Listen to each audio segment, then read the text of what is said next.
Admiral Vexar stood on the bridge of his flagship, the Crimson Talon, watching the stars shift past the massive viewing window. His forearms crossed behind his back as he studied the tactical display showing 12 dreadnoughts moving in perfect formation. Each ship stretched nearly 2 kilometers long and carried enough firepower to crack a planet's crust. The Kethmaran Empire had ruled the galaxy for 3,000 years. Their fleets had conquered over 400 worlds, and their technology was feared across dozens of star systems. Admiral Vexar had personally led the conquest of 17 civilizations. This mission would be his 18th. Admiral, called his tactical officer, a young Kethmoran named Zethak. We are approaching the target system. Long-range sensors confirmed the intelligence reports. Vexar moved to the central command platform, his heavy boots clicking against the metal floor. The tactical display showed a simple star system with 8 planets. The third planet glowed blue and green on the screen, clearly supporting life. What do we know about these humans? Vexar asked, his voice carrying the authority of someone who had never lost a battle. Zethak pulled up the sensor data. Primitive species, Admiral.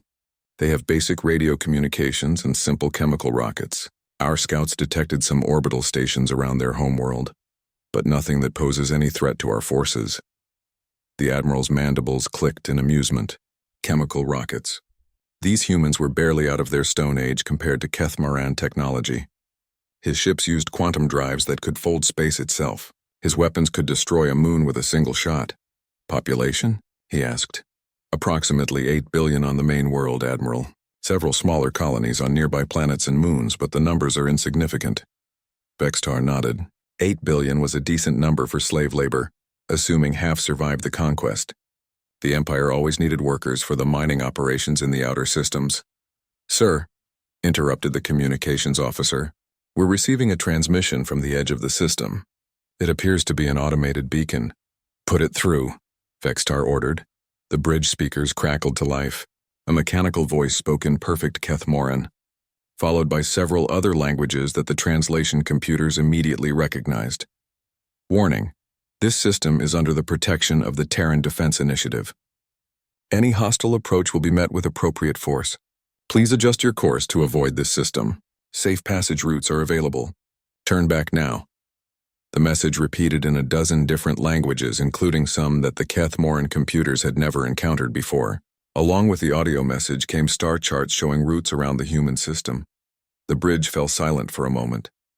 Then Admiral Vexar began to laugh. It started as a low rumble in his chest and grew into a booming sound that echoed through the command center. His officers joined in, their mandibles clicking with amusement. Did you hear that? Vexar said between laughs. These primitives are warning us away. They think their chemical rockets can threaten the might of the Empire. Zethak wiped tears from his compound eyes. Should we respond, Admiral? Yes, Vexar said, still chuckling. Send them this message. The Kethmaran Empire recognizes no authority but its own. Prepare for conquest. The tactical officer's fingers danced over his controls. Message sent, Admiral. Vexar studied the star charts that the humans had provided.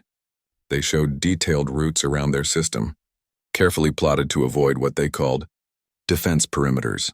The Admiral found it amusing that these creatures thought they had any defenses worth mentioning. How long until we reach their outer planets? He asked. 6 hours at current speed, Admiral. And their homeworld? 14 hours, Vexar nodded. By tomorrow, this system would belong to the Empire. The humans would join the ranks of conquered species, working in the mines and factories to support Kethmaran expansion. Their planet would be stripped of useful resources and their primitive technology would be studied and discarded. The Admiral had seen this pattern hundreds of times. Young species always thought they could resist the Empire. They built their little weapons and made their brave speeches. But when the dreadnoughts arrived, reality set in quickly. Usually, the planetary government surrendered within hours to avoid total destruction. Sir, called the sensor operator, I'm detecting unusual readings from the asteroid belt. Vexar moved to the sensor station. What kind of readings? Metal concentrations that don't match natural formation patterns. It looks like extensive mining operations, but the scale is unusual. The Admiral studied the sensor data. The asteroid belt showed signs of massive industrial activity. Entire asteroids had been hollowed out or completely removed. This suggested a level of space-based industry that didn't match the primitive technology they had observed. Probably strip mining for their orbital stations, Vexar decided. Primitives always exhaust their resources quickly. They lack the efficiency of Imperial technology. Admiral, the communications officer called out. The automated beacon is still transmitting. Should we jam the signal? Yes, I'm tired of listening to their warnings. The bridge crew worked quickly to block the human transmission. Within minutes, the beacon fell silent. Vexar returned to his command platform and activated the fleet communication system. His image appeared on the bridges of all 12 dreadnoughts. Commanders, he began, his voice carrying across the fleet. We approach another primitive world today. These humans think they can frighten the Empire with warnings and threats. They will learn, as so many others have learned, that resistance to Kethmoran rule is futile. The other ship commanders saluted with their forearms. Vexar could see the eagerness in their eyes. Young commanders all wanted to prove themselves in battle, though battles against primitives rarely lasted long enough to gain much glory. We will follow standard conquest protocol, Vexar continued. Destroy their orbital defenses, eliminate their military forces, and demand surrender. If they resist, we will demonstrate the price of defying the Empire. The fleet moved deeper into the human system, their quantum drives leaving ripples in space-time. Each dreadnought carried thousands of troops, hundreds of fighters, and weapons capable of turning continents into glass. Against chemical rockets and primitive metals, they were unstoppable. Vexar settled into his command chair and activated his personal log. Admiral's log, Conquest Fleet 774. We have entered the system designated as Sol by the local inhabitants. These humans have shown the typical arrogance of primitive species, sending warnings to Imperial forces. Their technology appears to be several thousand years behind our own. I estimate total conquest within 24 hours. He closed the log and looked out at the stars ahead. Somewhere in that darkness waited another world for the Empire, another species to add to the long list of conquered peoples, another victory for Admiral Vexar. The Admiral had no way of knowing that his name would soon be remembered for very different reasons. In 14 hours, he would discover that some warnings should be taken seriously. He would learn that the galaxy held surprises even for the mighty Kethmoran Empire. But for now, he sat in his chair and watched the stars, confident in his power and certain of victory. The humans had warned him to turn back. He should have listened. The Kethmoran fleet moved through the outer system like predators stalking prey. Admiral Vexar expected to find a few basic orbital platforms, maybe some primitive mining stations. What his sensors revealed made him pause. Zethek, he called to his tactical officer, these readings can't be correct. Run a full diagnostic on the sensor array. The young officer's fingers moved quickly across his controls. Sensors are functioning perfectly, Admiral. The readings are accurate. Vexar stared at the tactical display. The asteroid belt wasn't just mined, it was completely transformed. Entire sections had been cleared away or rebuilt into massive structures. Energy signatures pulsed throughout the belt, showing industrial activity on a scale that rivaled major Imperial shipyards. How many facilities are we looking at? He asked. Difficult to say, Admiral. The human constructions blend with natural asteroids. Our computers estimate somewhere between 5,000 and 50,000 individual installations. The Admiral's mandibles clicked nervously. Even the Empire's most developed systems rarely had more than a few hundred major facilities. These humans had turned their entire asteroid belt into an industrial complex. What about the gas giant moons? Vexar asked. Zethak pulled up new sensor data. Sir, this is even more unusual. 3 of Jupiter's moons have been completely hollowed out. Europa, Ganymede, and Io show massive internal structures. Callisto appears to have been converted into some kind of shipyard. Admiral Vexar had conquered 17 worlds, but he had never seen anything like this. The scale of human space industry was staggering. More troubling was how they had hidden it. From a distance, the system looked primitive. Only detailed scans revealed the true extent of their development. Admiral, the communications officer interrupted. We have an incoming vessel requesting permission to approach. A human ship? Yes, sir. It's transmitting diplomatic codes and requesting a meeting under standard galactic law. Vexar laughed. These primitives want to negotiate? Put them on screen. A small human vessel appeared on the main viewer. Compared to the massive Kethmoran dreadnoughts, it looked like an insect next to a giant. The ship appeared to be a converted cargo hauler, barely 200 meters long. They're requesting permission to come aboard, Admiral, the communications officer reported. Permission denied. If they want to surrender, they can do it from their own ship. Minutes later, a human face appeared on the communication screen.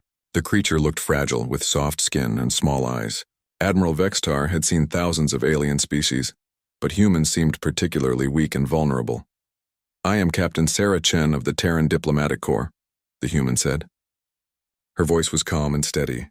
"I'm here to offer you one final chance to withdraw from our system peacefully." Vexar's officers began laughing. The admiral held up one hand for silence. "I am Admiral Vexar of the Kethmaran Empire," he replied. "You will surrender immediately, or we will take your world by force." Captain Chen nodded slowly. "I expected that response. Admiral, I'm going to show you something. These are sensor recordings from the hegemony fleet that entered the Ross 128 system last year." The screen changed to show a massive alien fleet, even larger than Vexar's force. 23 capital ships moved through space in perfect formation. They looked powerful and well-armed.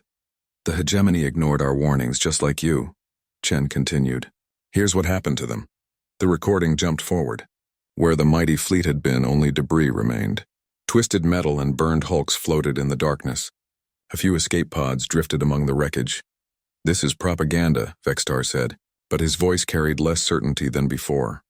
"Here's the collective invasion force that tried to take the Alpha Centauri colony," Chen said. The screen showed another destroyed fleet. "And here's what remains of the Syndicate Armada that attacked our research station at Proxima." More images of destruction filled the screen. Fleet after fleet reduced to scrap metal and radiation. Captain Chen's face returned to the screen. "Admiral, 23 different military forces have tried to attack human settlements in the past 5 years. You're looking at what happened to all of them." "Computer tricks," Vexar said. "Primitive deception. I can provide you with detailed forensic data, Admiral.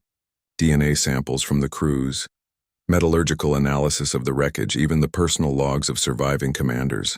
Would you like me to transmit the files?" The Admiral's confidence was shaking, but he couldn't show weakness in front of his crew. "The Kethmaran Empire is not some minor power like these others. Our technology is superior to anything in the galaxy." "That's what they all said," Chen replied sadly. "Admiral, I'm going to ask you one more time. Please withdraw from our system. Take your ships and leave. No one has to die today."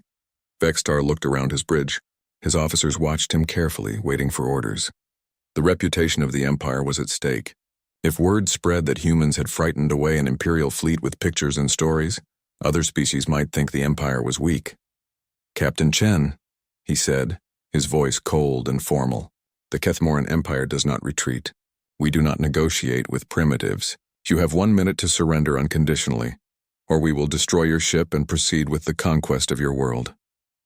The human woman closed her eyes for a moment. When she opened them, her expression had changed. The diplomat was gone, replaced by something harder. "Admiral, you're making the biggest mistake of your life, but it's your choice to make." 50 seconds, Vexar said. "I tried," Chen said quietly. "Remember that I tried." She looked directly into the camera. "Admiral, when you're floating in the wreckage of your ships, when your crew is dead and your empire has lost another fleet, remember that we gave you every chance to leave." 30 seconds. Captain Chen reached toward her controls. "All human forces, this is Diplomatic 6. Code Black is authorized." I repeat, Code Black is authorized. "The Empire has chosen war." "Time's up," Admiral Vexar said. "Zethak, destroy that ship." "Yes, Admiral." The Crimson Talon's main guns fired. Beams of pure energy lanced across space and struck the small human vessel. The ship disappeared in a ball of fire and expanding gases. "Target destroyed, Admiral," Zethak reported. Vexar nodded. "Signal the fleet. Set course for the third planet. We'll show these humans the price of defying the Empire." As the Kethmaran dreadnoughts began moving toward Earth, space around them remained quiet and empty. No human ships rose to challenge them. No weapons fired from the asteroid belt. The path to the human homeworld seemed clear. Admiral Vexar settled back in his command chair, his confidence returning. The humans had tried to frighten him with fake recordings and empty threats. Now they would learn what real power looked like. He had no way of knowing that in the depths of Luna's command centers, human military commanders were watching his fleet approach. They had been preparing for this day for decades. Every move the Admiral made had been anticipated. Every possible response had been planned. The trap was set. All that remained was to spring it. Captain Sarah Chen had tried to warn them. She had shown them the fate of 23 other fleets. She had begged them to leave. The Empire had made its choice. Now humanity would show them the consequences. Admiral Vexar watched his fleet move toward the blue-green world that humans called Earth. The planet looked peaceful from this distance, with white clouds swirling over brown continents and blue oceans. It would be a valuable addition to the Empire once the conquest was complete. "Admiral," called the sensor operator, "I'm detecting movement in the asteroid belt." Vexar moved to the sensor station. "What kind of movement?" "Unknown, sir. The readings are, unusual. It's almost like the asteroids themselves are changing position." Before the Admiral could respond, his tactical officer shouted an alarm. "Sir, multiple contacts launching from the asteroid belt. Hundreds of them." The main screen lit up with targeting data. Small craft were pouring out of the asteroid belt like angry insects from a disturbed hive. They moved faster than anything Vexar had ever seen, accelerating at speeds that should have been impossible. "How many?" he demanded. "Computer estimates over 2,000 individual craft, Admiral. More launching every second." Vexar studied the tactical display. The human ships were tiny compared to his dreadnoughts, each one barely larger than an Imperial fighter. But there were so many of them, and they moved with precision that suggested advanced computer control. "Evasive action," he ordered. "All ships, defensive formation. Launch our fighters!" The 12 Kethmaran dreadnoughts began to turn, their massive hulls responding slowly to the helm.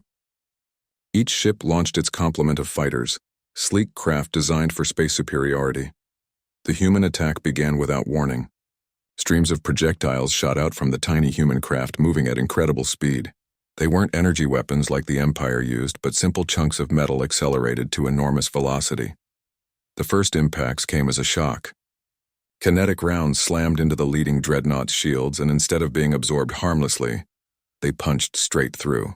Metal projectiles moving at significant fractions of light speed carried devastating energy.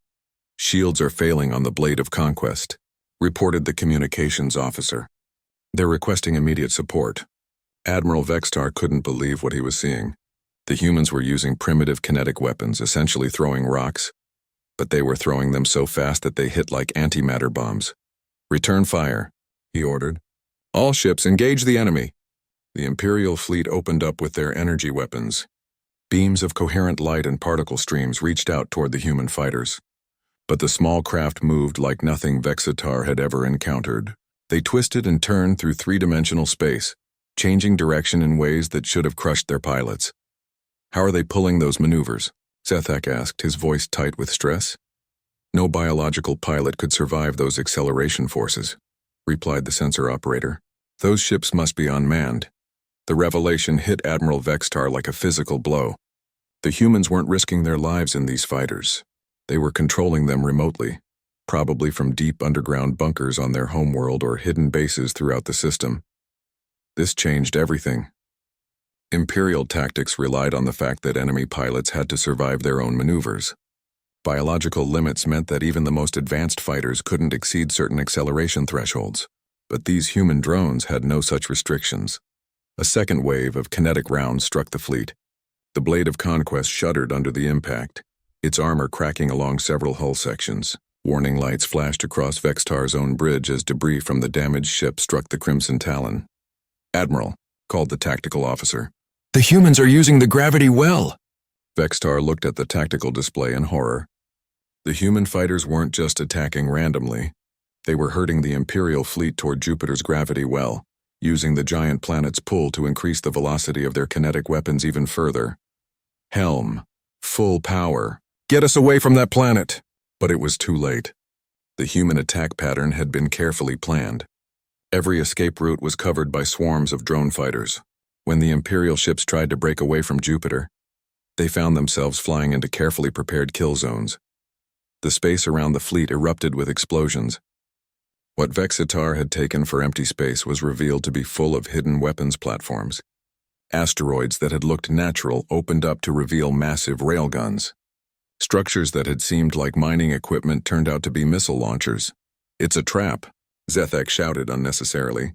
"The entire system is a trap." The third dreadnought, the Empire's Wrath, took a direct hit from what appeared to be an entire asteroid accelerated to combat speed. The massive rock, probably weighing millions of tons, had been launched from somewhere deeper in the system. It struck the Imperial ship amidships and broke it completely in half. Admiral Vexar realized with growing horror that the humans had turned their entire star system into a weapon. Every asteroid, every moon, every piece of space debris had been positioned to create overlapping fields of fire. The Empire's fleet hadn't entered a star system. They had flown into the galaxy's most sophisticated killing machine. Communications. Send a message to Imperial Command. Tell them, "Communications are being jammed, Admiral," the officer reported. "The humans are blocking all transmissions out of the system." The human fighters swarmed around the Imperial fleet like a cloud of metallic death. They seemed to know exactly where each ship would be, anticipating every evasive maneuver. When Imperial fighters tried to engage them, the drones simply outran them, leading the manned craft into more trap zones. "Sir," called the weapons officer, "our fighters are reporting something impossible. The human drones are adapting to our weapons in real time. They're learning from every shot we fire." Vexar felt a chill run through his exoskeleton. The humans weren't just using advanced technology. They were using advanced artificial intelligence. Every failed attack taught their systems how to defend better. Every successful hit was analyzed and countered. The fourth dreadnought disappeared in a ball of fire as hidden mines detonated around it. The fifth lost its main drive to a precisely targeted kinetic strike. The sixth found itself surrounded by human drones that methodically stripped away its armor with focused fire. "Admiral," Zethak said quietly, "we need to retreat." "The Empire does not retreat," Vexar snapped, but even as he said it, he knew they were beaten. Half his fleet was destroyed or disabled. The humans hadn't even revealed their main defenses yet. As if responding to his thoughts, new contacts appeared on the sensors. Massive structures were rising from the lunar surface. Weapons platforms the size of small cities. Each one bristled with guns that made Imperial weapons look like toys. A transmission came through on all frequencies. It was Captain Chen's voice, but she wasn't speaking from a ship this time. The signal was coming from deep underground on the human homeworld.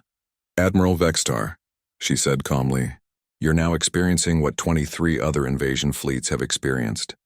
Your ships are trapped, your communications are blocked, and your forces are being systematically destroyed." The Admiral tried to respond, but his communications were still jammed. "You have two choices," Chen continued. "You can continue fighting and die with your ships, or you can surrender and live to deliver a message back to your empire." On the tactical display, Vexar watched another dreadnought break apart under sustained kinetic bombardment. 7 ships left out of 12. Soon it would be 6. "The choice is yours, Admiral, but choose quickly. High people have been very patient, but their patience has limits." Admiral Vexar looked around his bridge. His officers stared at him with a mixture of fear and desperation. The pride of the Kethmoran Empire was being torn apart by creatures they had dismissed as primitives. The humans had warned them. They had shown them the fate of other fleets. They had begged them to leave. The Empire had chosen war. Now humanity was showing them what human warfare really looked like. The battle became a nightmare that Admiral Vexar would never forget. The humans fought like nothing he had encountered in 3 decades of conquest. They didn't meet the Imperial fleet in glorious ship-to-ship combat. Instead, they turned the entire solar system into a web of death that slowly strangled the Kethmoran forces. "Sir," shouted the tactical officer, "the Stellar Dominator is breaking apart." On the main screen, Vexar watched the 6th dreadnought die. Human kinetic rounds had systematically destroyed its structural supports, and the massive ship was tearing itself apart under its own acceleration. Atmosphere vented from hundreds of breaches as the crew died in the cold vacuum of space. "How many ships do we have left?" Vexar asked, his voice barely above a whisper. 5 operational vessels, Admiral. The Iron Fist has lost main power, and the Conquest Pride is venting atmosphere from multiple hull breaches. Half his fleet was gone. The most powerful armada the Kethmoran Empire had assembled in 50 years was being destroyed by creatures who still used chemical rockets, but the worst part wasn't the destruction, it was how precisely the humans carried out their attacks. Every shot was calculated, every movement was predicted. The human drones didn't waste a single projectile or make a single mistake. "Admiral," called the sensor operator, his voice shaking, "I'm reading massive energy buildups from the lunar surface." The main screen showed Earth's moon, which had seemed dead and barren from a distance. Now it revealed its true nature, The entire lunar surface was covered with weapon emplacements that had been invisible until they powered up. Massive railguns emerged from hidden silos. Energy collectors that had looked like solar panels unfolded into targeting arrays. How many weapons platforms? Vexar asked. Computer estimates over 10,000 individual installations, sir. And that's just what we can see on the near side of the moon. The Admiral felt his confidence crumble completely. The humans had turned their moon into a fortress. They had spent decades, maybe centuries, preparing for this moment. Every rock, every piece of metal, every structure in their system had been designed to kill invaders. The lunar weapons opened fire. Streams of projectiles shot across space at velocities that bent physics to their breaking point. Unlike the smaller kinetic rounds from the fighters, these were massive chunks of metal, probably asteroid fragments, accelerated to significant fractions of light speed. The Iron Fist took a direct hit and simply ceased to exist. One moment it was there, damaged but intact. The next moment there was only an expanding cloud of plasma and debris. Evasive maneuvers, Vexar screamed, but it was too late. The humans had calculated every possible escape route. When the Imperial ships tried to run, they found their paths blocked by more hidden weapons. When they tried to fight, swarms of drones overwhelmed their defenses. When they tried to hide behind asteroids, the asteroids themselves opened fire. Captain Chen's voice cut through the chaos on all frequencies. Admiral Vexar, you're down to 4 ships. Your crews are dying for nothing. This can end right now if you surrender. The Admiral tried to respond, but his communications were still jammed for outgoing transmissions. The humans could talk to him, but he couldn't talk to anyone else. I know you can hear me, Chen continued. Your empire sent you here to conquer primitive humans. But we're not primitive, Admiral. We're something much worse from your perspective. We're humans who have had time to prepare. Another dreadnought died as focused fire from a dozen different directions overwhelmed its shields and armor. The Conquest Pride broke apart in a series of explosions that lit up the darkness. 3 ships left, Chen said calmly. Admiral, let me explain something about human military doctrine. We don't fight fair. We don't meet our enemies in honorable combat. We set traps. We use deception. We turn every advantage we can find into a weapon. Vexar watched in horror as human drones began systematically dismantling his remaining ships. They didn't try to destroy them quickly. Instead, they carefully targeted specific systems, engines, weapons, life support. They were taking the Imperial vessels apart piece by piece. We've been preparing for this day since we first reached space, Chen continued. Every human military planner asked the same question. What happens when a stronger alien force tries to invade our system? How do we defend against superior technology and overwhelming numbers? The answer was becoming terrifyingly clear. The humans had created a defense system that turned the invaders' strength against them. The larger the attacking fleet, the more targets the system had to work with. The more advanced the enemy technology, the more the human AIs learned from studying it. We studied every successful military campaign in human history, Chen said. We learned from every defensive battle ever fought. We took the best ideas from thousands of years of warfare and applied them to space combat. Another Imperial ship lost its main drive and began tumbling out of control. Human drones swarmed around it, using precise kinetic strikes to disable its weapons without destroying the hull. You want to know the truth, Admiral? This isn't even our main defense fleet. Everything you're seeing right now is automated. Our actual military forces are sitting safe in underground bunkers, watching you destroy yourselves against our machines. Admiral Vexar realized that he had made the greatest mistake of his career. The Empire had always conquered through superior technology and overwhelming force. They had never encountered an enemy that turned those advantages into weaknesses. The humans weren't trying to match Imperial firepower. They were using physics itself as a weapon. Kinetic energy, gravity wells, momentum. All the basic forces of the universe had been turned into tools of war. 2 ships left, Chen announced. Admiral, I'm going to make you an offer. Surrender now and we'll allow 1 ship to leave the system. You can return to your empire and tell them what happened here. Refuse, and we'll destroy everything. Vexar looked around his bridge. His officers stared at him with desperate eyes. Half of them were wounded from the constant impacts and explosions. The ship's systems were failing one by one. Sir, whispered Zethak, we have to surrender. This isn't a battle anymore. It's an execution. The Admiral knew his young officer was right. The humans had given them every chance to leave peacefully. They had shown evidence of what happened to other fleets. They had warned them repeatedly. The Empire had ignored every warning. Now the price was being paid in blood and metal. Admiral. Chen's voice cut through his thoughts. You have 30 seconds to decide. After that, we finish this fight. Vexar watched the tactical display as human weapons locked onto his remaining ships. Thousands of drones surrounded them. Hundreds of hidden platforms targeted them. The entire solar system had become a vast killing machine, and his fleet was caught in its gears. The Kethmoran Empire had ruled the galaxy for 3,000 years. They had conquered hundreds of worlds and enslaved dozens of species. Their technology was feared across known space. But they had never encountered humans before. And humans, Vexar was learning, were very good at killing things that threatened them. 20 seconds. Admiral, the weight of command had never felt heavier. Vexar held the lives of thousands of Imperial soldiers in his hands. He could sacrifice them all for the honor of the Empire, or he could swallow his pride and admit defeat.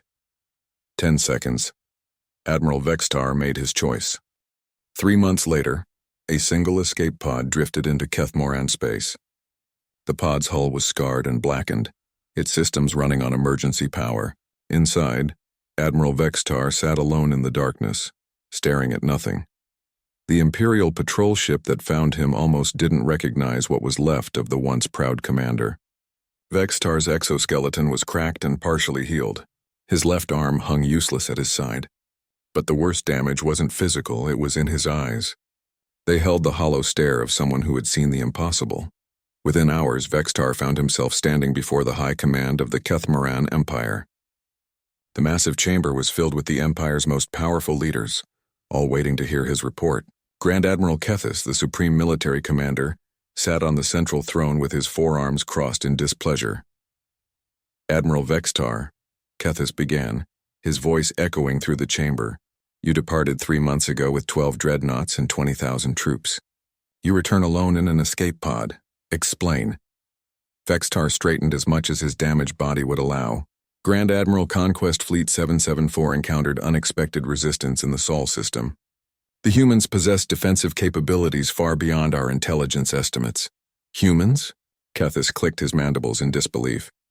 You're telling us that primitives with chemical rockets destroyed 12 Imperial dreadnoughts? They are not primitives, Vexar said quietly. Our intelligence was completely wrong. The humans have turned their entire star system into a defensive network. Their technology is different from ours, but it is not inferior. Murmurs of disbelief rippled through the chamber. General Vorthak, the Empire's chief strategist, leaned forward. Admiral, are you suggesting that humans have military technology superior to our own? Vexar activated his personal data recorder. Holographic images filled the chamber, showing the destruction of the Imperial fleet. The assembled commanders watched in stunned silence as dreadnought after dreadnought was torn apart by swarms of tiny human craft. They don't fight like any civilization we've encountered, Vexar explained. They use kinetic weapons accelerated to incredible speeds. They employ artificial intelligence to control their fighters. Most importantly, they think tactically in ways we never anticipated. The recording showed human drones performing impossible maneuvers, kinetic rounds punching through Imperial shields, and massive weapons rising from what had appeared to be dead space. Grand Admiral Kethis studied the data with growing concern. How did they hide such extensive military installations from our scouts? They didn't hide them, Vexar replied. They disguised them. Every asteroid in their belt has been converted into a weapons platform or manufacturing facility. Their moon is completely covered with railguns and missile launchers. What we thought was primitive mining equipment was actually the most sophisticated military infrastructure in the galaxy. General Vorthak accessed his own data systems. Admiral, we have records of 22 other military expeditions that have gone missing near human space over the past 5 years. Ships from the hegemony, the collective, the syndicate, all lost without explanation. They weren't lost, Vexar said grimly. They were destroyed. The humans showed me recordings of every fleet that has tried to attack their territory. None survived. The chamber fell silent.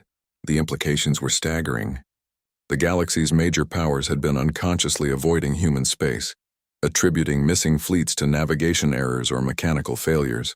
In reality, Humanity had been systematically destroying every military force that approached their borders. How is this possible? Demanded Admiral Zethus, commander of the Fourth Fleet. How could a single species develop such advanced defenses without anyone noticing? Vexar pulled up another recording. This one showed Captain Sarah Chen explaining human military doctrine to him just before the battle began. They've been preparing for invasion since they first reached space, he said. Human military planners spent centuries studying warfare. They analyzed every successful and failed defense in their history. Then they applied those lessons to space combat. The recording showed Chen's calm explanation of human strategy. Her voice carried through the chamber as she described how humanity had turned their entire solar system into a fortress. Admiral, Grand Admiral Kethis said slowly, how did you survive when your entire fleet was destroyed? Vextar's remaining arm trembled slightly. They let me live. The humans could have destroyed every ship, killed every crew member. Instead, they deliberately allowed my escape pod to survive. They wanted someone to return and deliver a message. What message? Vextar activated his final recording. Captain Chen's face appeared in the chamber, her expression serious but not threatening. This message is for the leadership of the Kethmoran Empire, Chen said. Your admiral chose to ignore our warnings and attack our system. We responded appropriately. We harbor no ill will toward your people, but we will defend ourselves against any aggression. The assembled commanders listened in stunned silence as Chen continued. We know about your empire's expansion policies. We know you consider conquest to be a natural right of superior civilizations. We're here to tell you that expansion ends at our borders. The recording showed detailed tactical analysis of how thoroughly the Imperial fleet had been outmatched. Human computers had predicted every move, countered every strategy, and systematically dismantled the most powerful military force the Empire had fielded in decades. We don't want war with your empire, Chen concluded. We simply want to be left alone. But if you or any other power attempts to invade human space again, the results will be the same. We suggest you update your star charts accordingly. The recording ended, leaving the chamber in absolute silence. Grand Admiral Kethis was the first to speak. Admiral Vextar, in your professional opinion, could the Empire successfully conquer the human system with a larger force? Vextar met his commander's gaze. No, sir. The humans' defensive capabilities scale with the size of the attacking force. A larger fleet would simply provide them with more targets. Their artificial intelligence systems learn from every engagement. The more ships we send, the more efficiently they will destroy them. General Vorthak accessed the strategic database. What do you recommend, Admiral? I recommend that we classify human space as a prohibited zone, Vextar said without hesitation. Update all navigation charts to show a 50 light-year exclusion radius around their territory. Issue standing orders that no Imperial vessel is to approach human space under any circumstances. The chamber erupted in angry voices. Several commanders objected to the idea of the mighty Empire avoiding a single star system. Others demanded revenge for the destroyed fleet. Grand Admiral Kethis raised his hand for silence. When the chamber quieted, he spoke carefully. Admiral Vextar, you are recommending that the Kethmoran Empire, which has conquered 400 worlds, officially acknowledge that it cannot defeat a single human star system. Yes, sir, Vextar replied firmly. Because it's the truth. The debate that followed lasted for hours. Some commanders argued for sending an even larger fleet to demonstrate Imperial power. Others suggested diplomatic contact to negotiate some form of agreement. A few, like Vextar, insisted that humanity should be left completely alone. In the end, pragmatism won over pride. The official Imperial archives received a new entry that day. It was filed under xenological hazards and marked with the highest security classification. Species designation, Homo sapiens, humans. Classification, extreme threat. Recommendation, avoid all contact. Minimum safe distance, 50 light-years. Under no circumstances should Imperial forces approach, investigate, or engage human territory. The entry was followed by detailed recordings of the battle, tactical analysis of human capabilities, and Admiral Vextar's complete report.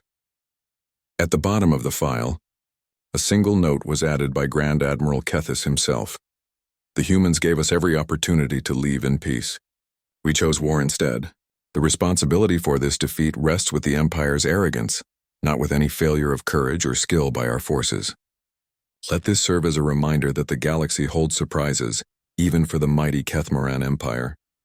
Across the galaxy, other military powers quietly updated their own star charts. The region around Sol system was marked as a navigation hazard, to be avoided at all costs. Trade routes were adjusted. Exploration missions were redirected. Humanity had never wanted an empire. They had simply wanted to be left alone. The galaxy, after paying a terrible price in ships and lives, had finally learned to respect that wish.